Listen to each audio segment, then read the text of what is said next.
Hey everyone.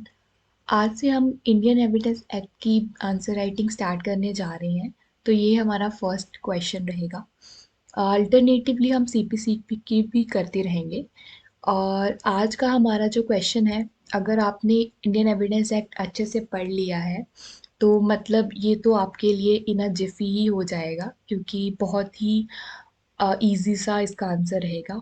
और अगर मतलब आपको रेलेवेंसी और एडमिसिबिलिटी नहीं पता है तो फिर तो मतलब गड़बड़ है, क्योंकि ये दोनों वर्ड्स तो आपको पूरा अच्छे से पता होना चाहिए, क्योंकि एविडेंस एक्ट सोली इन दोनों वर्ड्स के ऊपर ही चलता है, क्या रेलेवेंट है क्या एडमिसिबल है। ठीक है, तो ये क्वेश्चन में तो आप भर भर के आपका जो ज्ञान है इंडियन एविडेंस एक्ट का वो डाल सकते हो।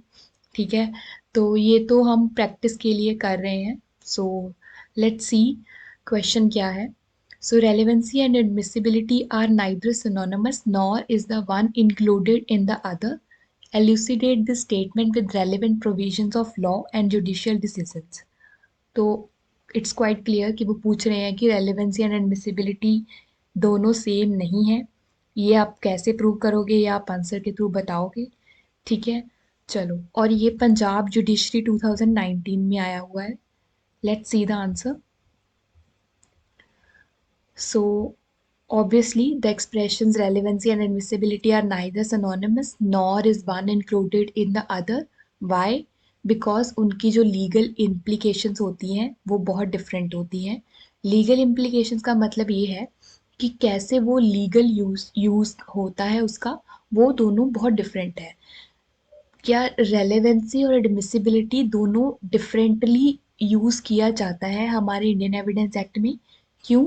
क्योंकि हर एडमिसिबल एविडेंस रेलेवेंट तो होता है, पर हर relevant evidence is not admissible. ठीक है, क्योंकि रेलेवेंसी हमारी लॉजिकल भी हो सकती है और लीगल भी हो सकती है। ठीक है, रेलेवेंसी हमें पता है ना कि दो तरह की होती है।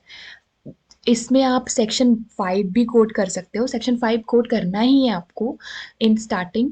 यहाँ मैंने नहीं लिखा है बट आपको करना है। सेक्शन 5 में आप बताओगे कि कैसे वो बोलता है, आपको एम्फेसाइज करना है on the word and of no others, क्योंकि वो जो लास्ट वर्ड है ना उसी से ही सारा कंसेप्ट ये आता है लीगल रेलेवेंसी का और लॉजिकल रेलेवेंसी का।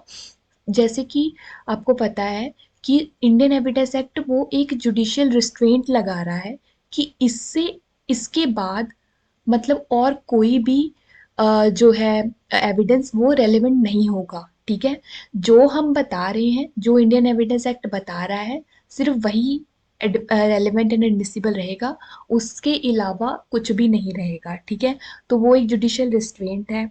तो सिर्फ हमारी जो लीगल रेलेवेंसी है, लीगल रेलेवेंसी का मतलब है कि जो हमारा लॉ बता रहा है सिर्फ वही रेलेवेंट होगा, उसके बाहर कुछ भी रेलेवेंट नहीं होगा। ठीक है, और जो रेलेवेंट होगा हमारे इंडियन एविडेंस बता रहा है वही एडमिसिबल रहेगा। लॉजिकल तो बहुत सारी बातें हो सकती है ना। जैसे कि अब कन्फेशन देना पुलिस ऑफिसर को, ये हमारा रेलेवेंट तो है। ठीक है, ये लॉजिकली तो रेलेवेंट है कि ठीक है उसने अपना जो भी दिया मतलब पुलिस को कन्फेशन, बट क्या वो एडमिसिबल है? नहीं ना, वो एडमिसिबल नहीं है। वो रेलेवेंट है बट एडमिसिबल नहीं है। ठीक है, क्योंकि हमारा वो रेलेवेंट क्यों है? क्योंकि हमारा वो सेक्शन 25 में दिया गया है ना। और सेक्शन 25 जो है वो किसका पार्ट है? वो सेक्शन 5 टू 55 का पार्ट है, जो कि रेलेवेंसी के बारे में बताता है। तो ऑब्वियसली इट्स क्वाइट एविडेंट कि जो confession to the police officer है वो रेलेवेंट तो रहेगी, but it may not be proved. Okay, may not be proved का क्या मतलब है कि वो एडमिसिबल नहीं रहेगी। ठीक है, और प्री का क्वेश्चन हमेशा रहता है कि क्या वो रेलेवेंट है, तो रेलेवेंट तो है बट एडमिसिबल नहीं है। ठीक है, सो तो ऑब्वियसली ये हमने कर लिया है। सो रेलेवेंसी हमारा एक जीनस है, क्योंकि इसी में से हमारा लॉजिकल रेलेवेंसी और लीगल रेलेवेंसी निकल के आता है। बट जो सिर्फ लीगल रेलेवेंसी है वही सिर्फ एडमिसिबल है। ठीक है, तो admissibility is a species. All right, so हमारे इसके डिस्टिंक्शंस क्या होंगे, इसमें डिफरेंसेस क्या है दोनों के, ठीक है, वो बताने हैं आपको, क्योंकि वही पूछा गया है कि वो क्या सेम है, वो सेम नहीं है। आप कैसे बताओगे, क्योंकि आप उनके डिफरेंसेस बताओगे। जब आपने डिफरेंसेस बता दिए उनके, तो ऑब्वियसली वो प्रूव हो जाएगा कि वो सेम नहीं है, क्योंकि उनमें इतने सारे डिफरेंसेस हैं, ठीक है। सो जो इंडियन एविडेंस एक्ट है, वो पहले आपको रेलिवेंट की डेफिनेशन बता देनी है, ठीक है। रेलिवेंट की डेफिनेशन, ये जो हमारा इंटरप्रिटेशन क्लॉज है इंडियन एविडेंस एक्ट में, जो कि अब डेफिनेशंस बन गया है भारतीय साक्ष्य अधिनियम में, ठीक है। तो वो आपको, क्योंकि अब न्यू लॉज आ गया है, तो आप ऑब्वियसली न्यू लॉज का ही रेफरेंस दोगे इन अपकमिंग एग्जाम्स। तो आप अच्छे से पढ़ लेना, क्योंकि अब जो है वो डेफिनेशंस बन गया है, अब इंटरप्रिटेशन क्लॉज नहीं रहा है। और ऑब्वियसली उसके जो सब क्लॉजेज है वो भी बहुत इंपॉर्टेंट रहेंगे, क्योंकि वो प्री में पूछे जाएंगे इन फ्यूचर, ठीक है। तो जो वो रेलिवेंट की जो डेफिनेशन है दैट इज सेम, तो वही डेफिनेशन बताई गई है कि रेलिवेंट क्या है। सो बट जो एडमिसिबल है वो उसकी डेफिनेशन नहीं बताई गई है, ठीक है। इंडियन एविडेंस एक्ट में ना बताई गई है, ना ही हमारा भारतीय साक्ष्य अधिनियम बीएसए में बताई गई है, उसमें भी नहीं बताई गई है, ठीक है। बट ओनली जो हमारा section 5 of Indian evidence act है, उससे हमें पता क्या चलता है कि सिर्फ लीगली रेलेवेंट फैक्ट्स ही एडमिसिबल रहेंगे, ठीक है। फिर the relevancy of the facts में be founded upon logic, obviously logic पे भी हो सकता है, ह्यूमन एक्सपीरियंस पे भी हो सकता है, ठीक है। बट जो एडमिसिबिलिटी है वो लॉ पे डिपेंडेंट है, लॉजिक पे डिपेंडेंट नहीं है, बेस सेम पॉइंट है, बट उसका स्पीशीज सा हो गया, ठीक है। जो रेलेवेंसी है वो हमारी कौन से सेक्शंस में बताई गई है, 5 to 55 में बताई गई है। और जो एडमिसिबिलिटी है वो हमारी 55 ऑनवर्ड्स बताई गई है, ठीक है।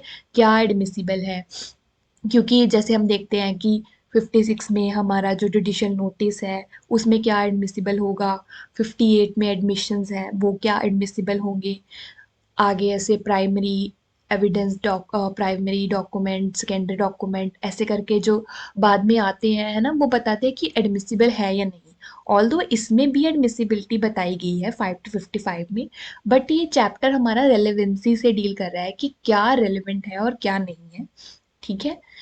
सो लेट्स सी, उसके बाद क्या है कि जो रेलेवेंसी होगी वो मतलब हमारी क्या होगी, वो सिग्निफाई करती है कि क्या प्रूव करना है और क्या डिसप्रूव करना है in fact, in fact in issue में, ठीक है। फैक्ट इन इशू क्या होता है, हमारा जो मेन मुद्दे की बात होती है, जो मेन थिंग जो हमें प्रूव करनी है, ठीक है। जो हमारा मेन मूट क्वेश्चन है उसको प्रूव करना कैसे है, हम रेलेवेंट फैक्ट से प्रूव करेंगे, ठीक है, वही है। और एडमिसिबिलिटी जो है हमारा वो डिसाइसिव फैक्टर रहेगा बिटवीन रेलेवेंसी एंड प्रूफ, कि क्या क्या प्रूफ है कि हम इसको एडमिसिबल करें, ठीक है। रेलेवेंट तो होगा but her relevant material is not admissible, तो उसके लिए आप प्रूफ भी तो दोगे ना, तो वो हमारा एक लाइन ड्रॉ करता है। All right. So relevancy merely implies relevant facts, but admissibility implies what facts are admissible and what facts are not in accordance with the fact. वही है, बस उसको आपको थोड़ा इन डेप्थ बताना है, ठीक है। रेलेवेंसी इज द कॉज, कारण है, और एडमिसिबिलिटी इज द इफेक्ट, ठीक है। उसके बाद वाला इफेक्ट है, आफ्टर इफेक्ट है। उसके बाद क्या है कि the court may apply its discretion while determining whether a fact is relevant or not, there is no scope for the court to apply this discretion and admissibility. Obviously, अगर कोई चीज़ आई है तो कोर्ट की डिस्क्रिशन है कि वो relevant है या नहीं, ये कोर्ट को डिसाइड करना है। बट एडमिसिबिलिटी पे ऐसा कुछ भी नहीं है, जो बताया गया है वही एडमिसिबल रहेगा, उससे बाहर आप कुछ भी जाके अपने खुद से एडमिसिबल नहीं कर सकते हो, ठीक है। इसमें आप I think section 165 of evidence act भी कोड कर सकते हो, जिसमें कोर्ट को डिसाइड करना रहता है कि मतलब रेलेवेंट फैक्ट्स है ना, तो उसमें क्या होता है कि वो मतलब इरेलीवेंट क्वेश्चंस भी पूछ सकता है, तो उसकी डिस्क्रिशन है, वो अपने डिस्क्रिशन कैसे यूटिलाइज करता है वो आप एक इंस्टांस बता सकते हो यहाँ पे।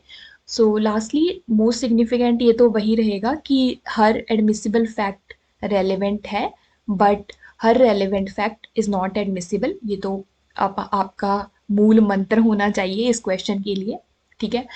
उसके बाद ये है कि इन्होंने एक जुडिशियल डिसीजन पूछे हैं, तो उसमें आप ये केस बताओगे राम बिहारी यादव, ये बहुत ही इंपॉर्टेंट लैंडमार्क केस है जिसमें एपेक्स कोर्ट ने बताया था कि क्या रेलेवेंस और एडमिसिबिलिटी में उन्होंने डिफरेंसेस बताए थे। ठीक है, तो उन्होंने वो डिफरेंसेस बताते हुए एग्जाम्पल कोट किए थे, जैसे कि जो कम्युनिकेशन बिटवीन स्पाउसेस है, ठीक है, ऑब्वियसली इट्स रेलेवेंट कि हाँ उनमें कुछ हुआ है कम्युनिकेशन, एडवोकेट या क्लाइंट में हुआ है कुछ, ठीक है, मतलब जो भी कम्युनिकेशन होगा वो रेलेवेंट तो होगा, but they are not made admissible by the Indian evidence Act. All right, so relevant facts, जो सारे रेलिवेंट फैक्ट्स हैं जो हमारे इंडियन एविडेंस एक्ट ने बताए हैं, वो सारे relevant facts are may not be admissible depending upon the facts and circumstances. Okay, so therefore from the above differences it is clear कि मतलब ये जो रेलेवेंसी एंड एडमिसिबिलिटी है सिनोनिमस तो बिल्कुल नहीं है और ना ही एक दूसरे में इंक्लूडेड है। सो ऐसे ही आपको आंसर करना है, और आप एडिशनल जो आपको नॉलेज है in regard to admissibility and relevancy वो आप यूज़ कर सकते हो। Obviously this is just a reference. So that's it for today, guys. Thank you.